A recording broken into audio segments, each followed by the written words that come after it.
CBDCs Explained. Episode 1: Rethinking Money. What if tomorrow your wallet had no cash, and instead every dollar, euro, or yuan you own was digital, issued directly by your central bank? This isn't science fiction, it's the rise of Central Bank Digital Currencies, or CBDCs. And whether you love or fear them, they could reshape how money works worldwide. What are CBDCs?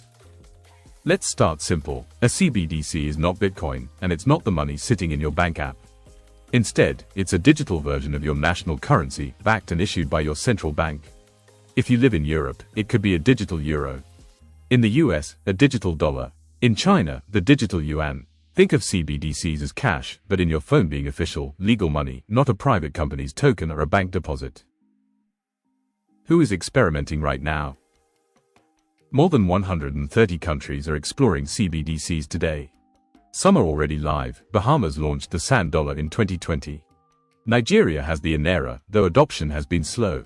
China is the furthest ahead among big economies, with its digital yuan pilot covering more than 260 million people. In Europe, the digital euro project is in its preparation phase, aiming for possible rollout later this decade. In the United States, the Federal Reserve is running research and pilot programs, but no decision has been made yet. So this is not just theory, it's happening not tomorrow, but right now. Why are governments pushing CBDCs? Supporters argue that CBDCs bring three main benefits: financial inclusion. For people without bank accounts, a CBDC could let them store and use money securely on their phone. Faster and cheaper payment. Imagine sending money abroad in seconds, without paying huge fees to intermediaries.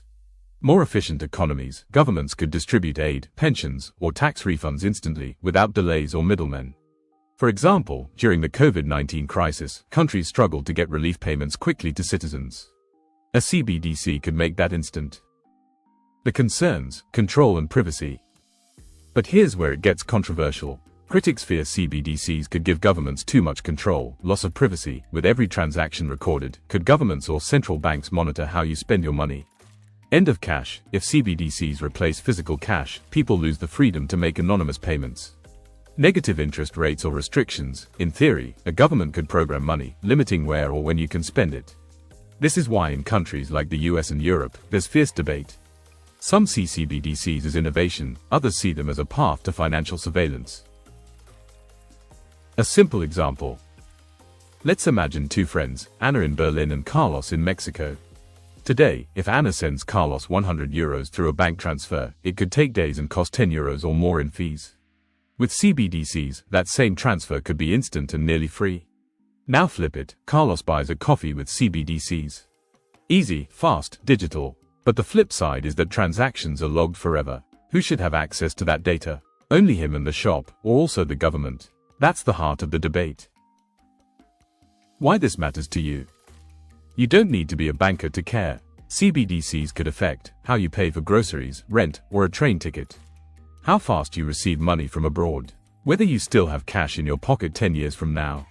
In short, CBDCs could make life more convenient or less free, depending on how they're designed. So here's the big question: are CBDCs the future of money, or the end of financial freedom? What's certain is that the race has already begun and China is leading. In our next episode, we'll dive into China's digital yuan versus the world, and how Beijing's head start could reshape the global balance of financial power. Stay tuned, subscribe now and join the journey. Let's keep decoding the money shifts together.